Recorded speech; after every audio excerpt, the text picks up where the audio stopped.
他干嘛？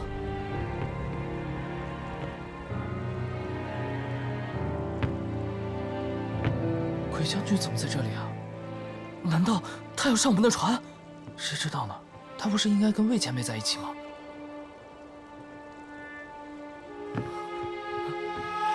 他过来了。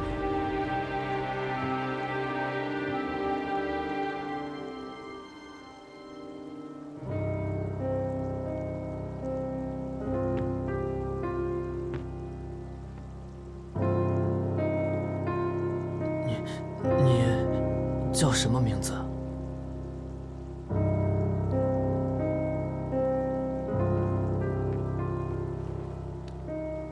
晚辈是姑苏兰氏子弟，名叫兰苑。兰苑。那你知道你的名字是谁给你取的吗？名字自然是父母给取的。那你的父母还健在吗？ 我的父母，在我很小的时候就故去了。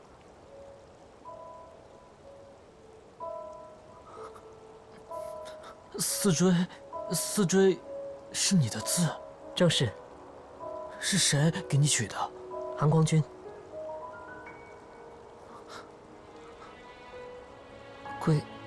温先生，我的名字是有什么问题吗？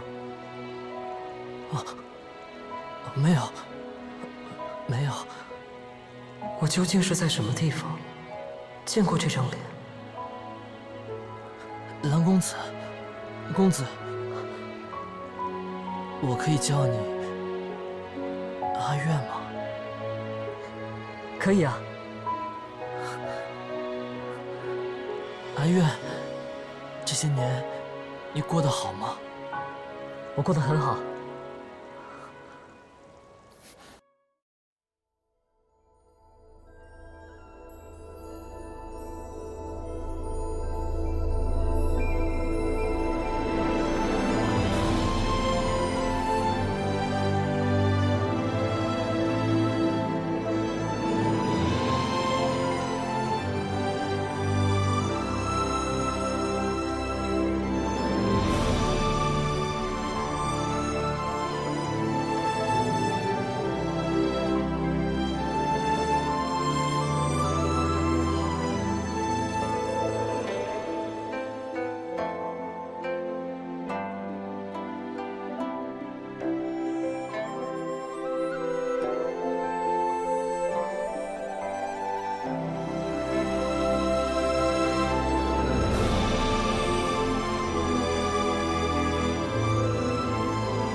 公子，我在外面等你们。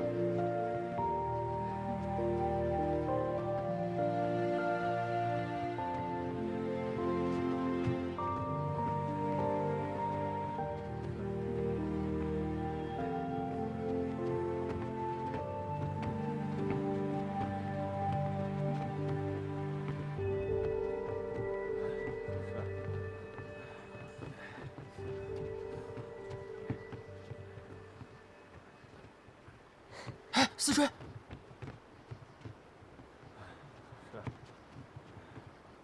温先生，我陪你吧。你陪我？是啊，反正众位前辈进去也是要商议要事的，我进去了也没什么用。我们继续聊，刚刚我们聊到哪儿了？哎，魏前辈当真有把5岁小儿当成萝卜种在土里过吗？就像这样。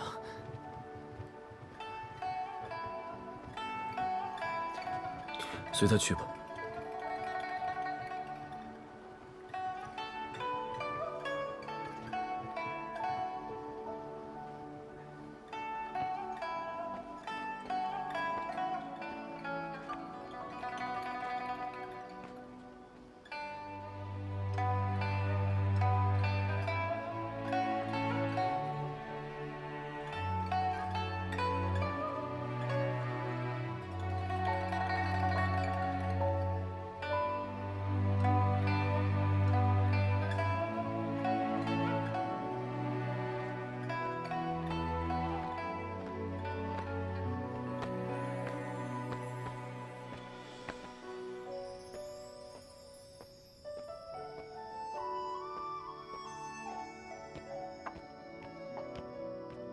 宗主，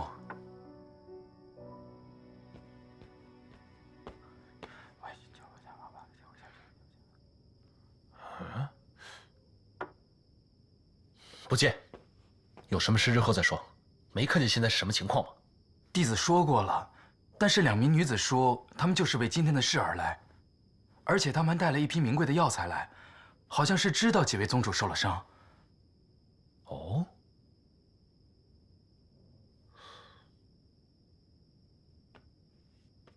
诸位，请自己随便坐，容江某失陪片刻，去便回。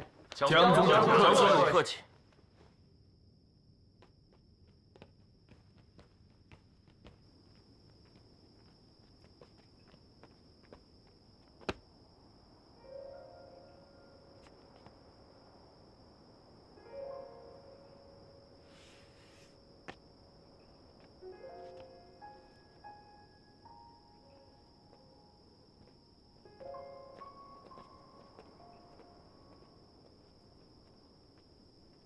啊，南斋，请坐。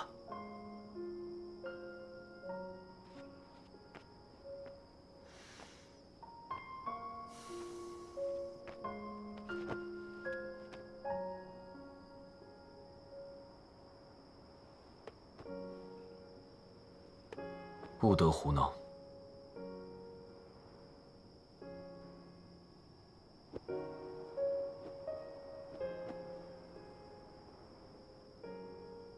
江城都去了这么久了，怎么还不回来呀？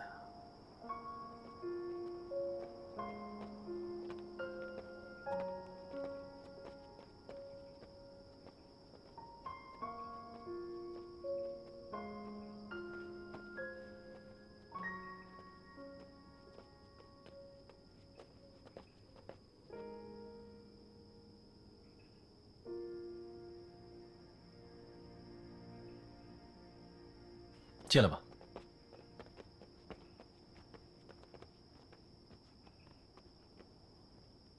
哎，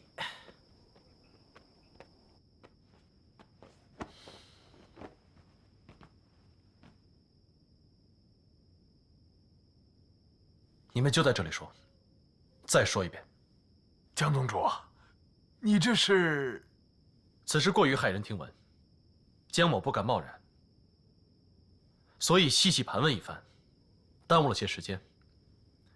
恳请诸位先静一静，听听这2位的话。你们2位，谁先说？我先来吧。我要说的是一件大约11年前的旧事。我叫思思，本来是个做皮肉生意的，也算是红过一阵吧。10几年前想着找个富商嫁了，谁料到那个富商的老婆是个厉害的，找了一群大汉，带刀划了我的脸。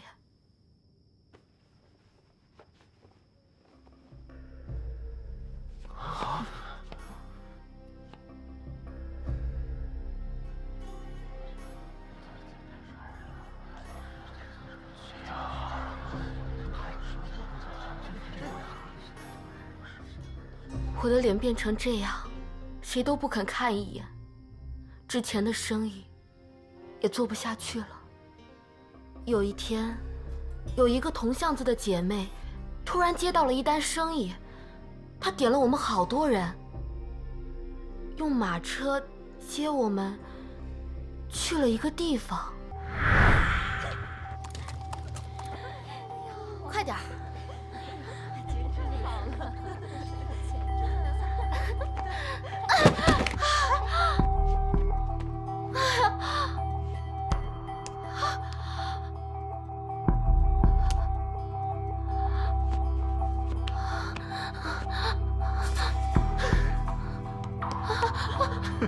果然够丑的，带进去吧，给那老东西好好玩玩。走。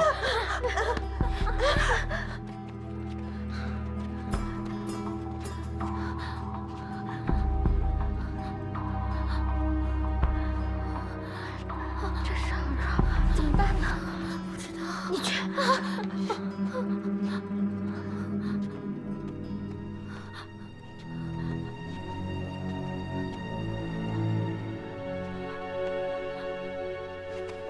你们还站在那儿干什么？该做什么，不用我再教你们了吧？是。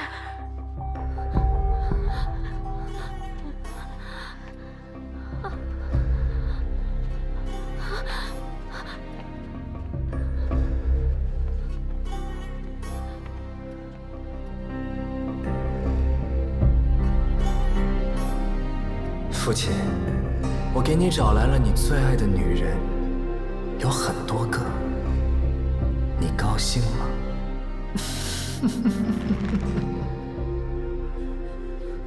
是金光瑶。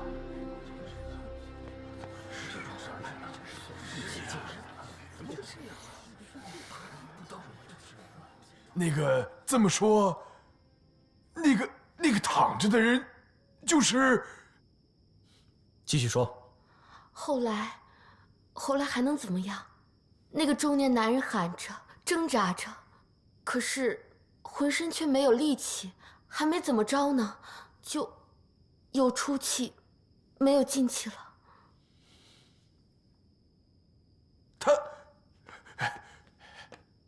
他就这么死了？可不是吗？谁见过这种阵仗？我们吓个半死，想着停止这场交易，可是帘子后面那个人他说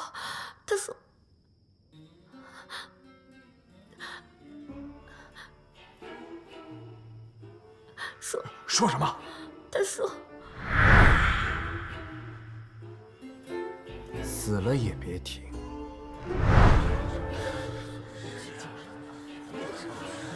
哎呀，你说，哎呀，这是怎么回事？当时那个人死了，我就知道我们都完了。果然，事后我那20几个老姐妹全都被杀了，一个不留。那为何单单留下了你一个人？我不知道。我当时苦苦哀求，我不要钱，我也绝不会说出去。没想到，他们真的就没有杀我，把我囚禁在一处居所，一关就是11年。直到最近，我才偶然被人救了，逃了出来。谁救的你？我不知道，我也从没直接见过救我的人。他听了我的事情之后，决定不让这个道貌岸然的败德之徒继续欺骗众人。就算他如今一手遮天，也要将他所做之事全都披露于众，给被他害了的人讨个公道。你所言之事，有什么证据？没有。他细节说得如此清楚，绝不是谎言。是啊。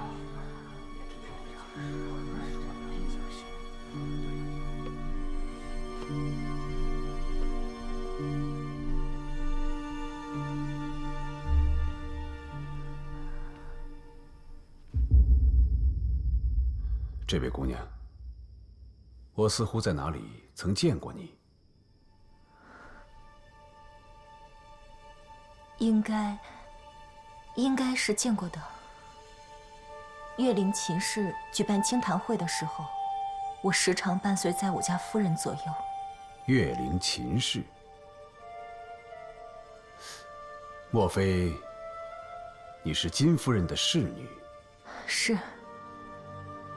蓝先生记得没错，我是金夫人的贴身侍女，小人名叫碧草。我要说的是，发生的更早一点，大约在12、13年前。我是看着我家小姐长大的。我家老夫人对小姐向来宠爱有加。小姐成亲之后，夫人就一直闷闷不乐，生了心病，病得越来越严重。临终前，夫人终于撑不住，把所有的事情都告诉了我。连方尊、金光瑶和我家小姐秦素，他们哪里是什么夫妻？他们根本就是一对兄妹呀！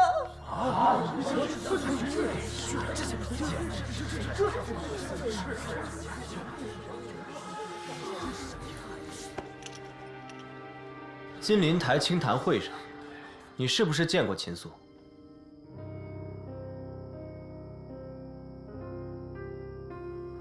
我当晚在芳菲殿内，秦素和金光瑶发生了一番争吵。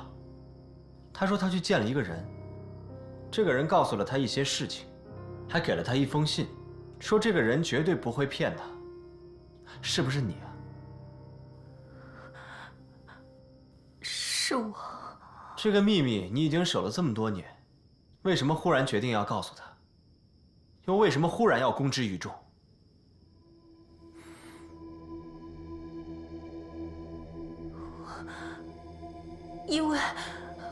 因为我得让我家小姐知道，她的丈夫究竟是个什么样的人。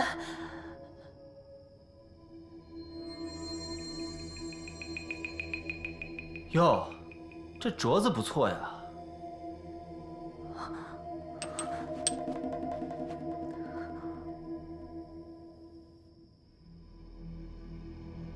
可是今天把这2位送到这个地方的人，到底是什么来头啊？哎呀，我们何必纠结于此呢？我们只需要知道有一个人，他是义士，他一定是站在我们这边的。对，是站在我们这边的。颇多存疑。何处存疑？存疑可多了。首先，这金光瑶如此心狠手辣，为什么杀了20多个人之后，偏偏留下了思思一个人？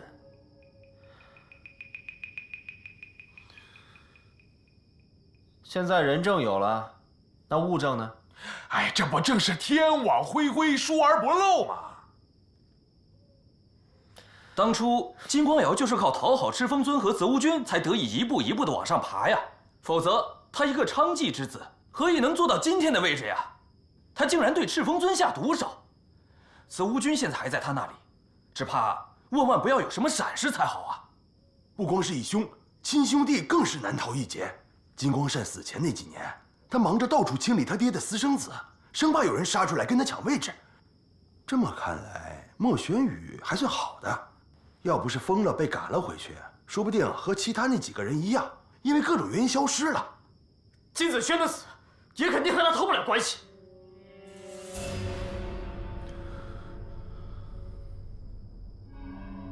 哎，你们不要忘了，还有薛洋这一出呢。当年薛洋不是逃走了吗？这肯定也和金光瑶有关系。是啊，控制傀儡的阴虎符不也是薛洋造的吗？如此看来，这位金某人杀父、杀兄、杀子、杀主、杀友，实在是太可怕了。今日也是，我看啊，那个金光瑶，他是看这些年来各家势力都日渐扩大，逐渐变强，他心生危机感，所以他也害怕自己会像当年的岐山温氏那样被推翻、被颠覆，才干脆一不做二不休，想设计将我们一网打尽。哼！既然如此，那我们就让他最害怕的事变成事实。不如我们就攻上金陵台。对。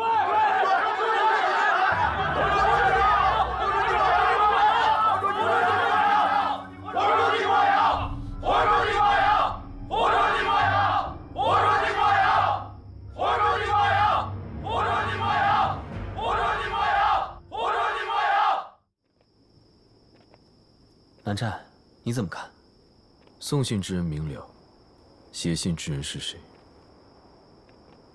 先救下思思，说服她作证，又贿赂碧草，把事情捅给秦素，再选择这个时候，让他二人把金光瑶的丑事公诸于众。这人每一步都深思熟虑，城府之深，只怕不在金光瑶之下。不过我猜，这个人就是指引我们找到赤峰尊的黑衣人。尚无证据。目前是个人是敌是友，动机如何，还不好判断。不过金光瑶证据确凿，大势已去，倒是板上钉钉。我即刻发信给兄长，提醒他万事小心。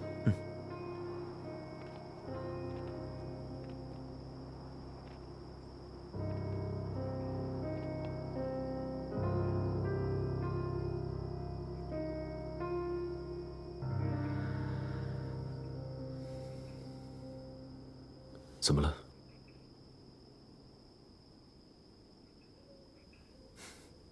没事。那里是江氏祠堂。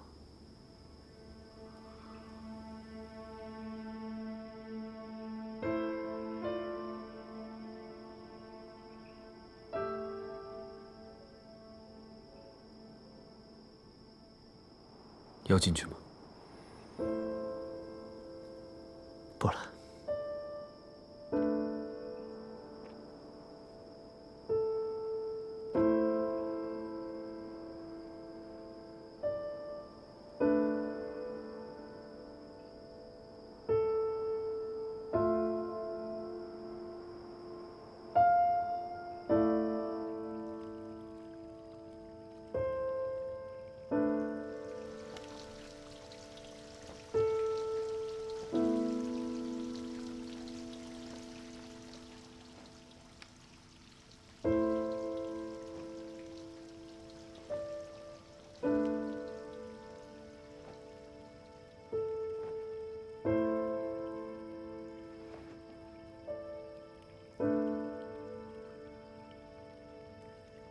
江叔叔，于夫人，师姐，是我又来打扰你们清静了。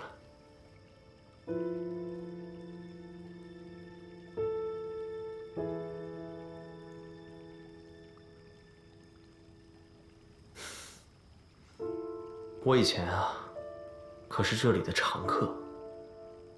于夫人3天2头就罚我。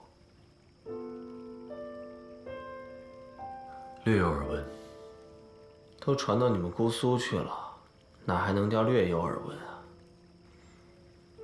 不过这么多年啊，我还真没见过第2个女人像于夫人这样脾气那么暴躁，动不动就因为一点小事，把我赶到祠堂来罚跪。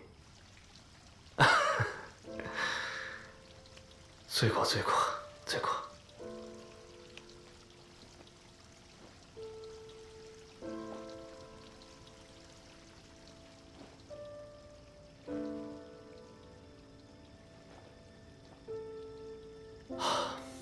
你不打算告诉江城吗？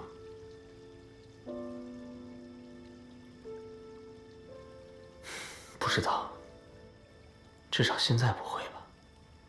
毕竟，你们也是兄弟。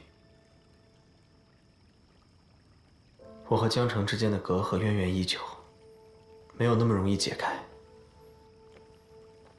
何况，这阴虎符，毕竟是我创的，不管有没有金光瑶，都无法改变这个事实。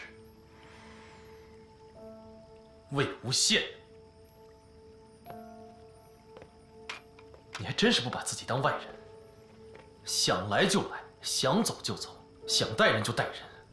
你可还记得这里是谁家，主人是谁？我并没有带寒光君去莲花坞的其他机密之地，我只是带他过来上几炷香而已，祭拜一下江叔叔和于夫人。我们现在就走。你确实应该好好跪跪他们，平白的到他们面前污他们的眼睛，辱没他们的清净。江宗主，请注意言辞。我注意？我看是某人需要注意举止。你早就被我们家扫地出门了，你有什么脸面进来面对我的父母，面对我姐？江外兰湛，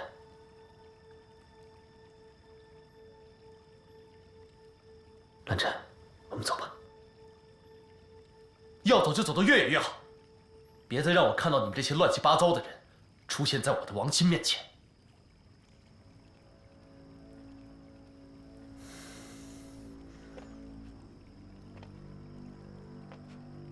江城，你要骂就骂我，不要带上别人。我有必要对他好脸色吗？魏无羡，你忘性可真大。那我就来提醒提醒你吧。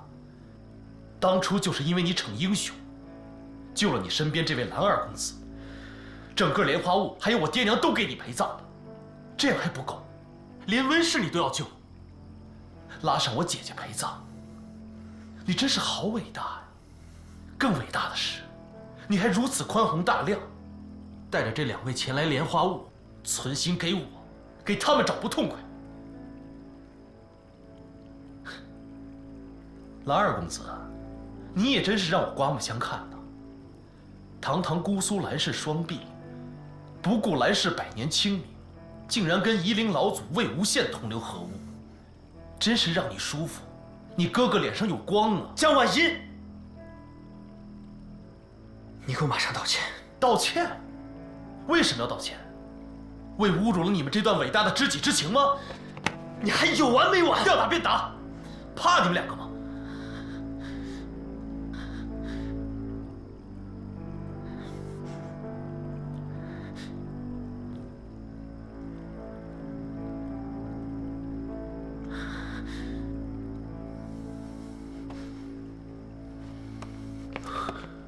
魏婴，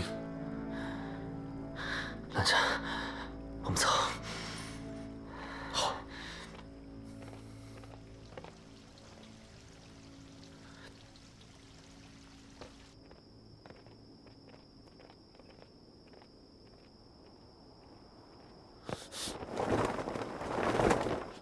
站住！怎么？你刚才不是很横吗？不是要打吗？打呀！放手！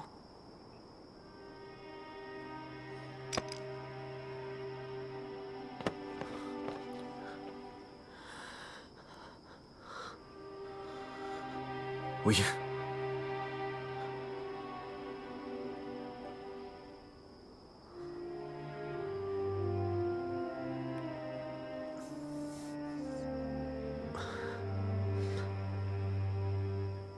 兰湛，我们走吧。好。站住！滚开！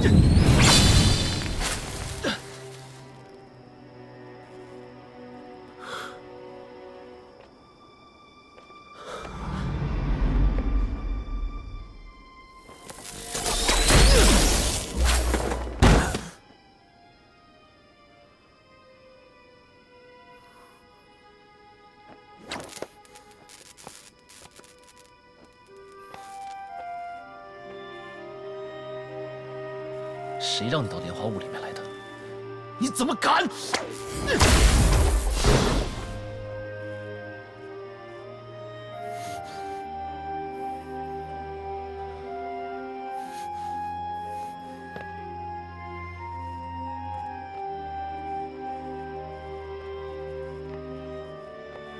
你想干嘛？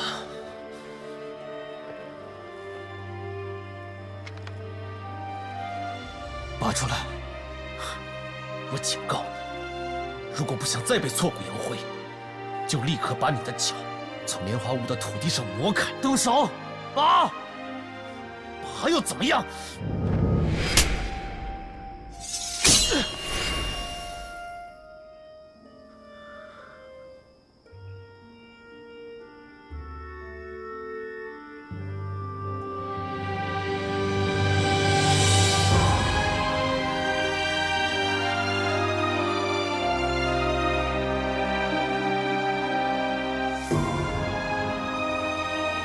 封剑解除了，封剑没有解除，直到现在，他还是封住的。若你把他插回鞘中，再换人来拔剑，无论换谁，都是拔不出来的。为什么？那为什么我能拔出来？因为这把剑，把你认成了魏公子。什么叫把我认成了魏无羡？怎么认？为什么是我？因为现在在你体内运转灵力的那颗金丹，是他的。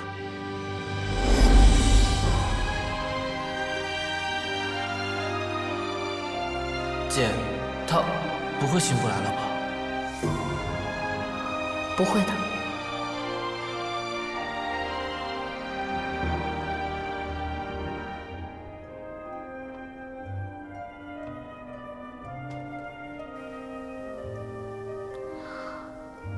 出来吧。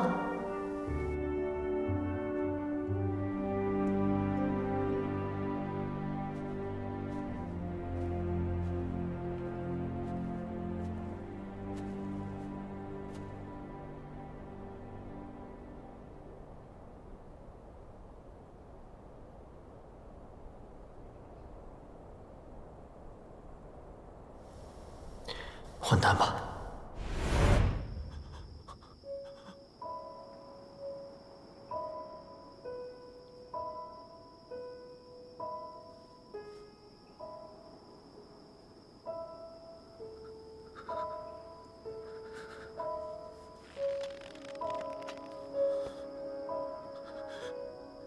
你在胡说八道些什么？我没有胡说。你给我闭嘴！我的金丹，我的金丹，我是宝山散人给你修复的。你怎么知道？他连这个也对你说？没有。魏公子从来没有对任何人提起只言片语，我是亲眼看到的。撒谎！你在场？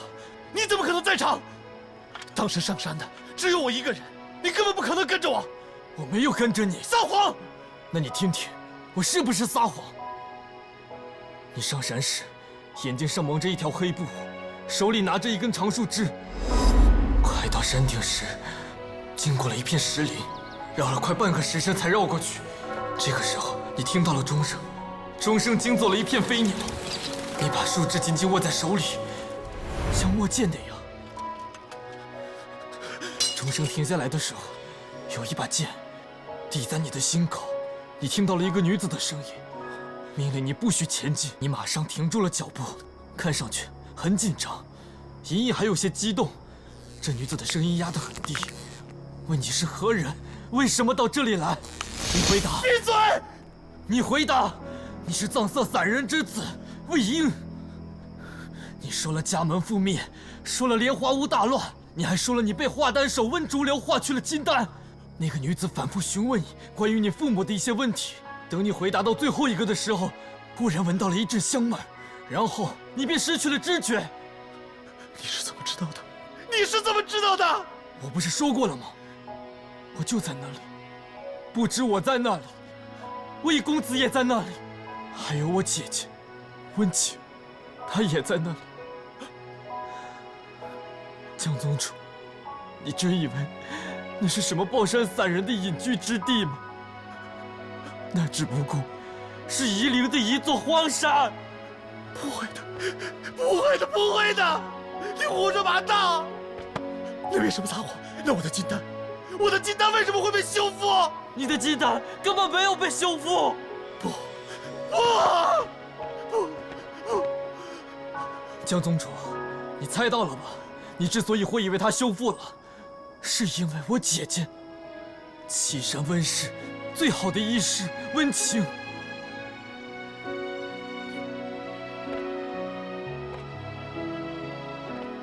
他把魏公子的金丹剖出来，换给了你。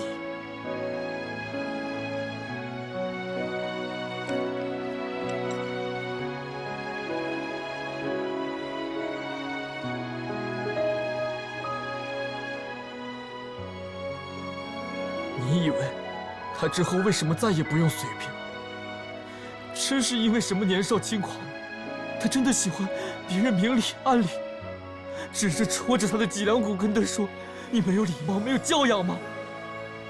因为他就算带了也没有用，他没了金丹，灵力不止，一旦把剑拔出，根本支撑不了多久，还有修鬼道术法。你以为他为何会突然转而修习鬼道术法，成为人人喊打的夷陵老祖？是因为他没有了金丹，根本无法再立足剑道。香肠，别那么生气，走开！怎么了？酒喝多了，灵力都稀释了。你看看你现在，还说什么要辅佐我重振江氏？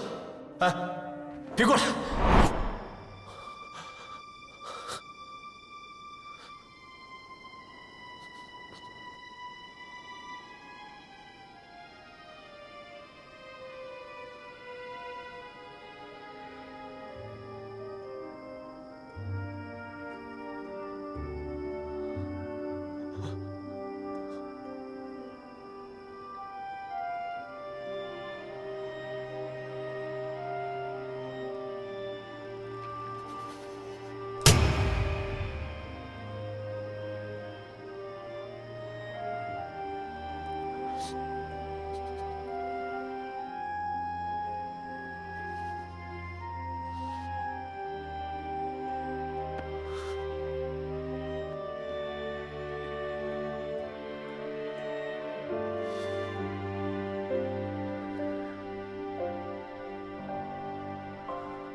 兰二公子，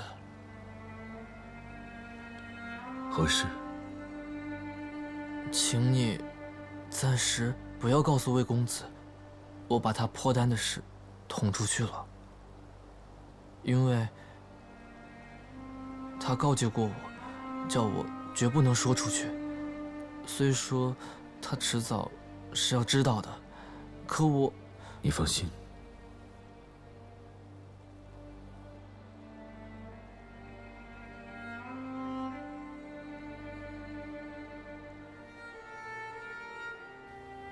痛苦吗？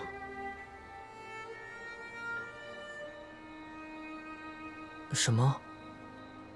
抛丹。痛苦吗？如果我说不痛苦的话，兰公子，你也不会相信吧？我以为文晴会有办法。上山之前，我姐姐是做了很多麻醉类的药物，想要减轻抛丹的痛苦。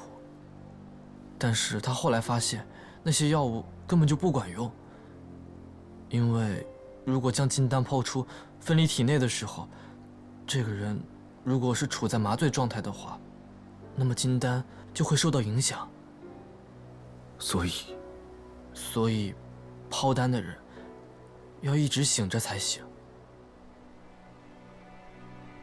一定要清醒着，看到与灵脉相连的金丹被剥离出身体外，感受到汹涌的灵力渐渐的平息、平静、平庸，直到变成一滩死水，再也兴不起任何波澜。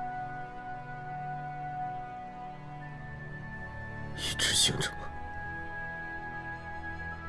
？2夜1天，一直醒着。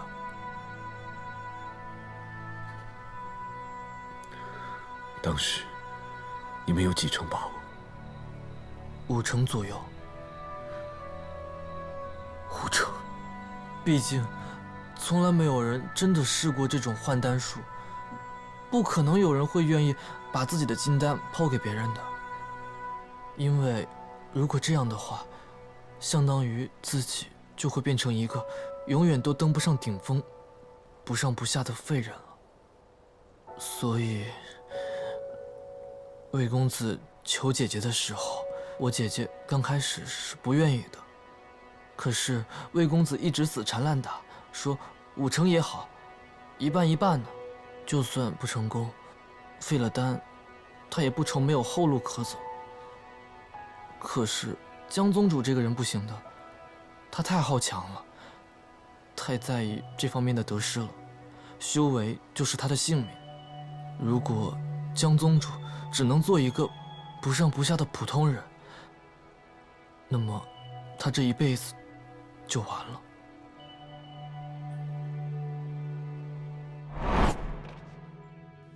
你为何弃了剑道，改修他途？你究竟想干什么？修习邪道，终归会付出代价。古往今来，无一例外。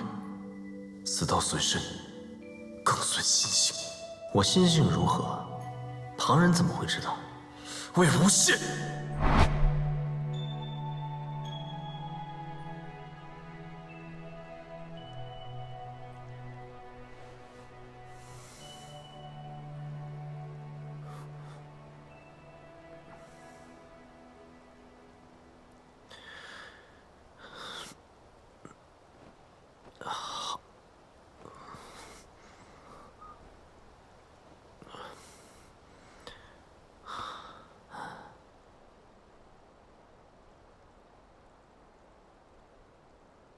蓝湛，我们怎么出来的？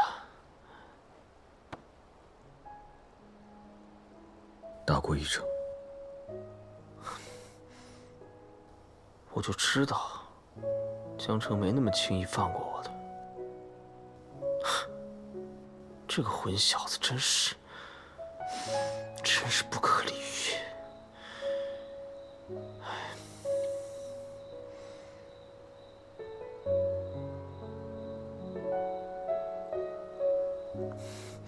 蓝湛，江城说的那些话，你千万不要放在心上啊。这小子从小就这副德行，一生气说话就口不择言，特别难听。什么风度教养，通通不管不顾。只要能让别人不痛快，他什么都说得出口。这么多年，他真是半点长进都没有。所以啊，你千万不要放在心上啊！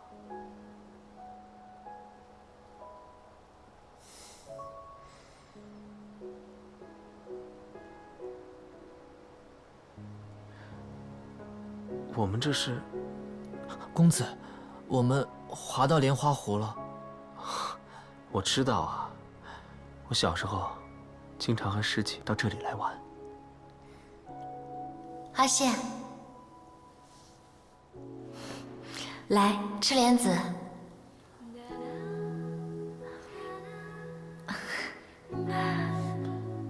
师姐，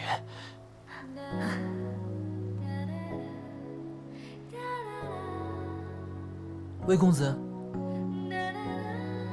公子。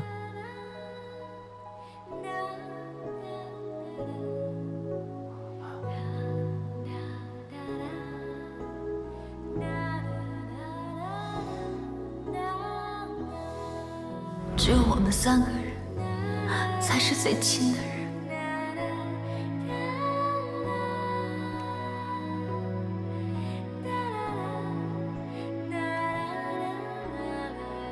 师姐，我饿了。怎么还像个小孩子一样？公子，你怎么了？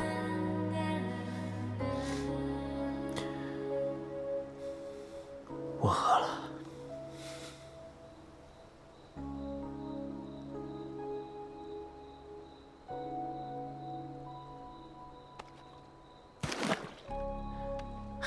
蓝湛，哎，问你，来的正是时节呀。韦英，怎么了？这片莲塘可有主人？当然没有。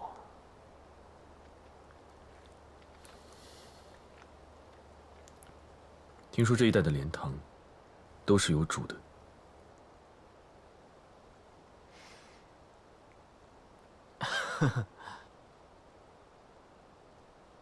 韩光君，你听说的可真多啊，我都不知道呢。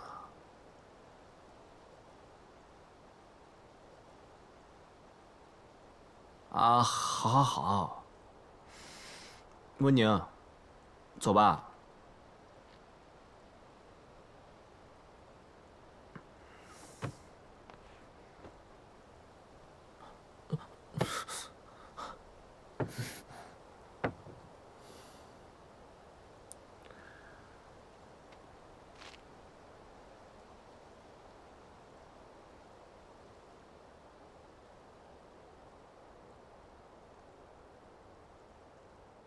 下不为例。啊？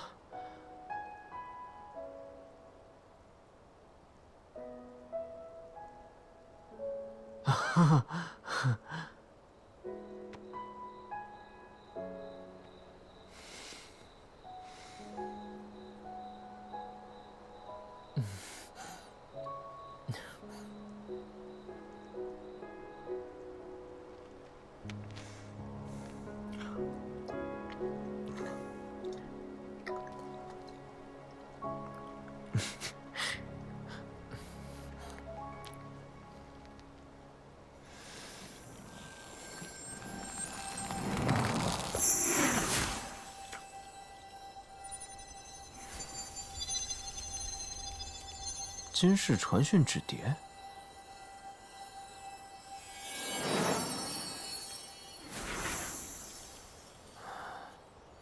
怎么了？说什么了？金光瑶来云梦了。他不在兰陵金氏待着，来云梦干什么？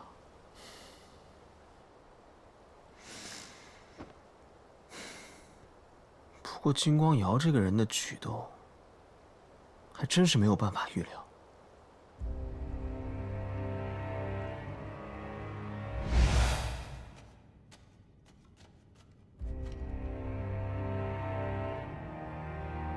云梦，云平城，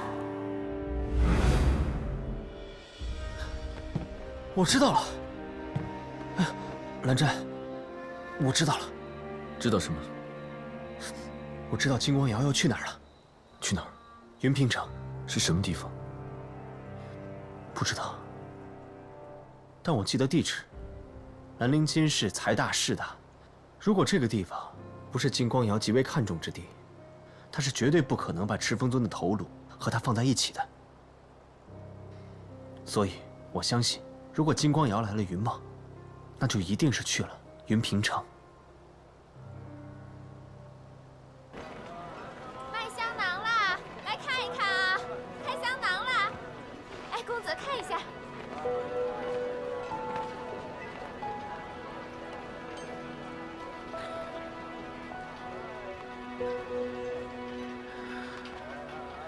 金光瑶买的地方，竟然是一座观音庙。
阵，镇压着东西。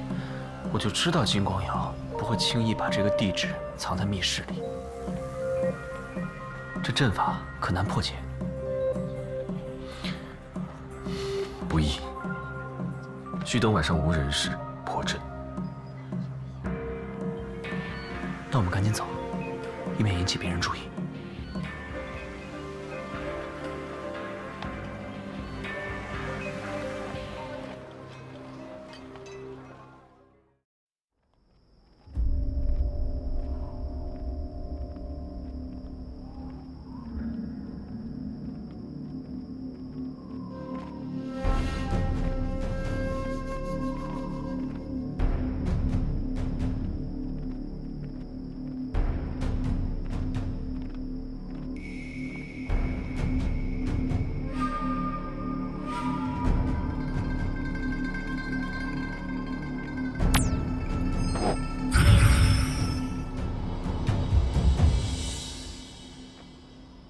设了奇迹。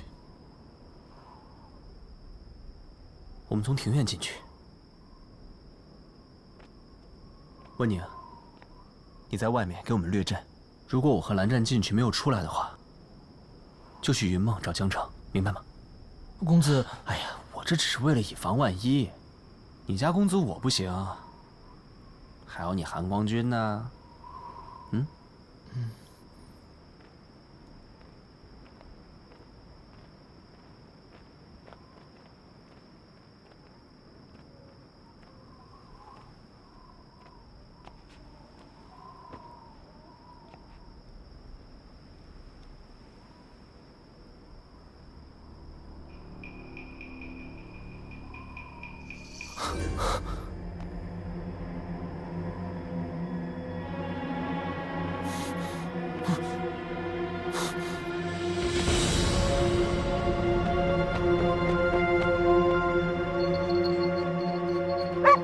仙子，你给我闭嘴！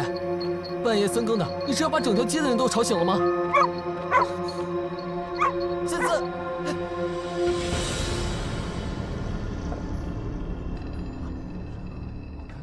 检查一下，看我这样。看好了，得算什么呀？见识见识。是是是，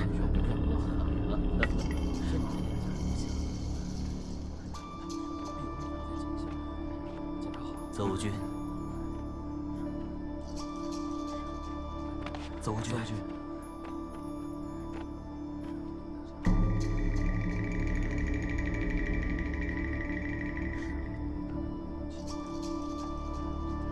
泽无君，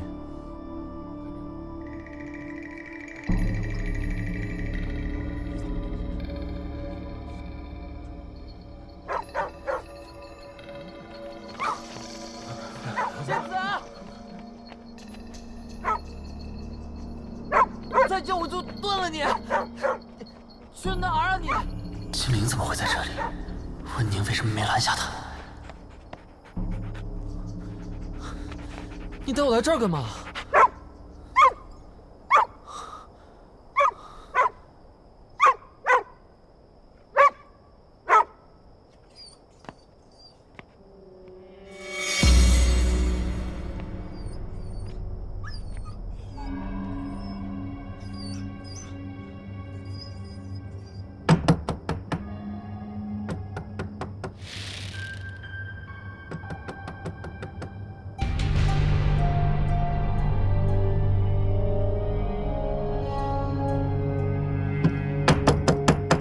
有没有人在？哎，有人吗？有人吗？开门啊！你们不要伤害他。喂，有没有人啊？仙子，你往回跑干什么？小祖宗，你快和他一起赶紧走吧，求你了。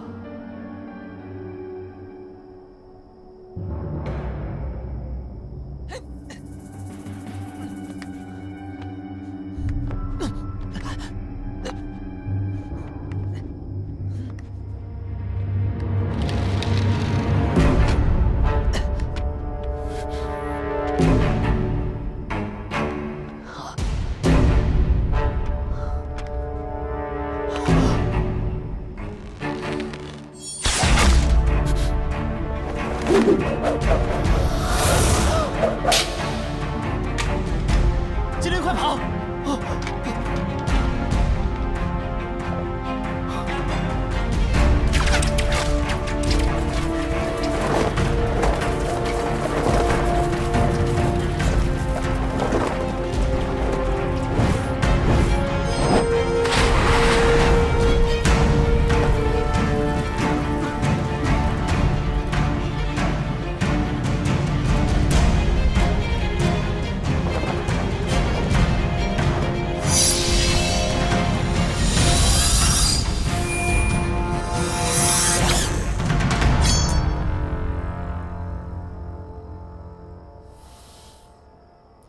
我奉劝魏公子最好不要吹哨子。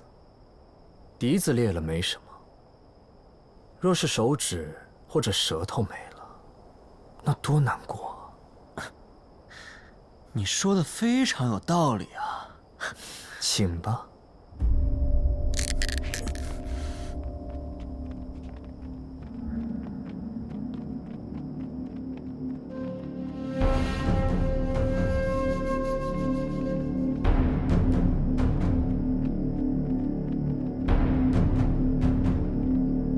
韩光君，你最好别轻举妄动。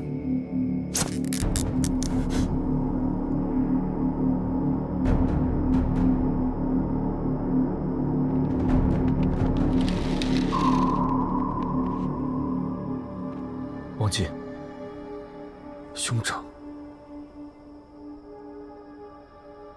惭愧，受人蒙骗，着了道，灵力尽失。即便朔月和列兵都在身上，也无济于事了。何必惭愧啊？反正骗人，不就是脸方尊的拿手好戏吗？魏公子，我还真是小看你了。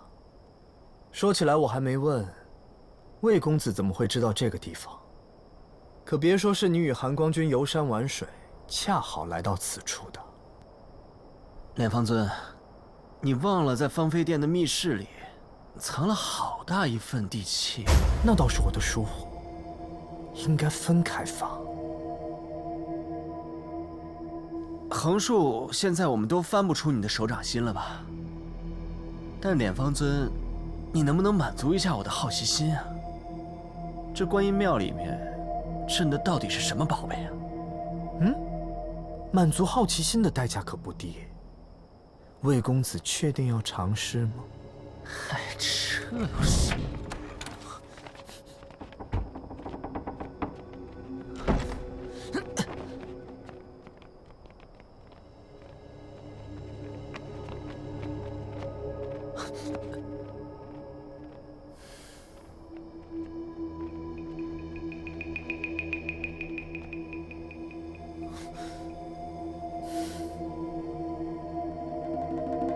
小叔叔，你好啊，阿林。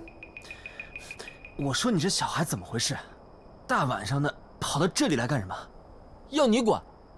那黑棕灵犬凶悍非常，逮人就咬，属下不利，让他跑了。追去杀了。这灵犬聪明得很，它引来人就不好办了。是。小叔叔，仙子可是你送给我的，你真的要杀了他？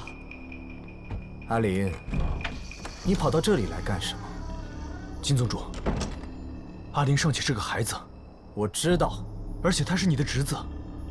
二哥，想什么呢？我当然知道金灵是个孩子，也是我的侄子。你以为我会对他做什么？杀他灭口？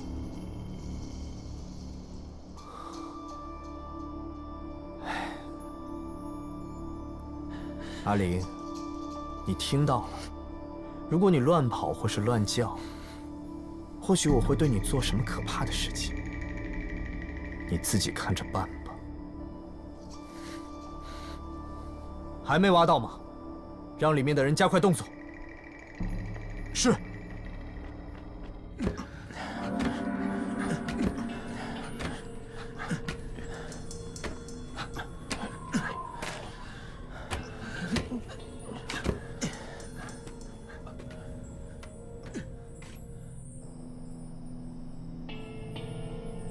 他在挖什么？地道、阴虎符，被镇着的东西。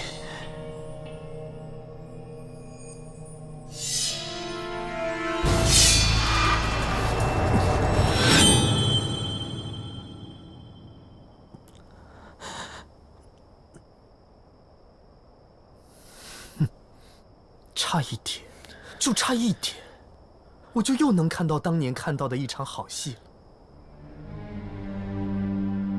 当年你们，一个夷陵老祖，一个正道楷模，一时余亮，多少风光。可到了最后，不还是要兵刃相向？可不就像今天这样？韩光君，还不放下碧晨？你真的想杀了魏公子吗？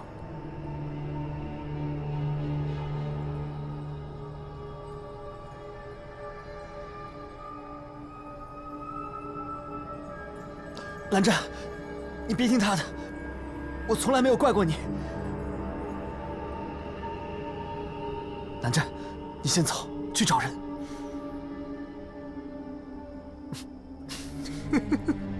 好极了。那么接下来，请你将碧晨收回鞘中。蓝湛，不要！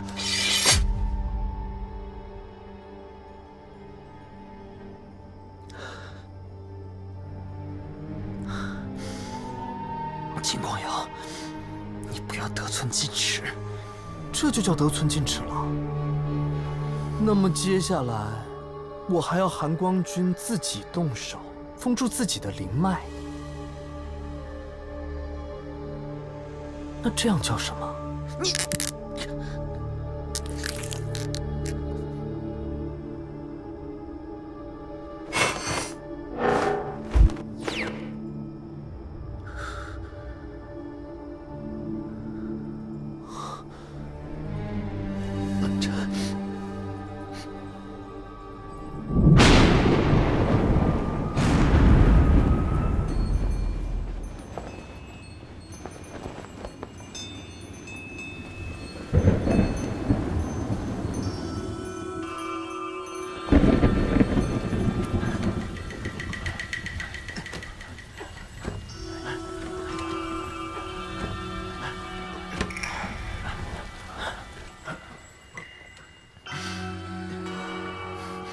蓝湛，其实你不用这样的。当年，总之，你不欠我什么。我并未觉得欠你。那你刚才为什么？理应如此。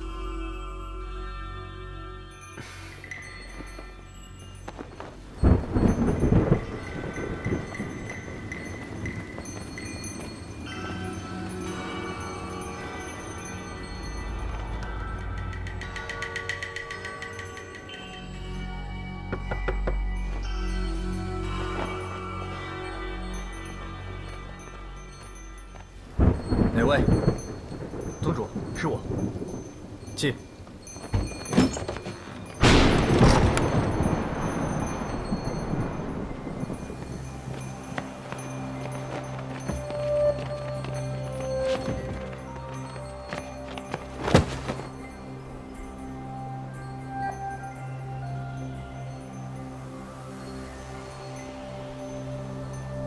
怎么回事？我在途中遇到他，想来应当有用，便顺手抓了。你为何要扣下怀桑？多一位家主在手，总能让其他人更忌惮一些。不过二哥请放心，过往我对怀桑如何，你是知道的。时机一到，我定会毫发无伤地放你们离去。我应该相信你吗？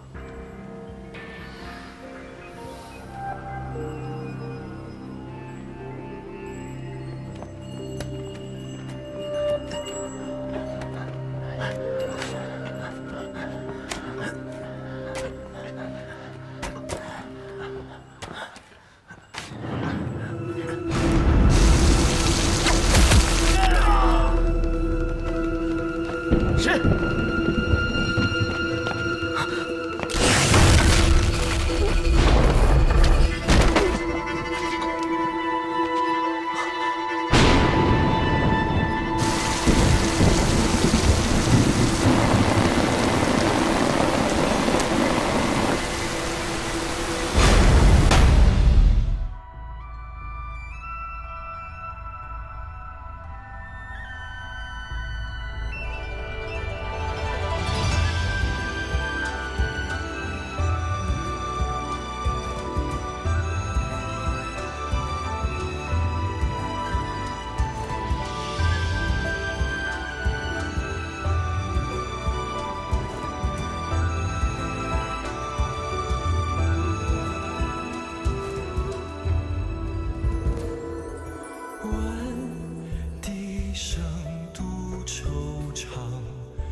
是如何去量？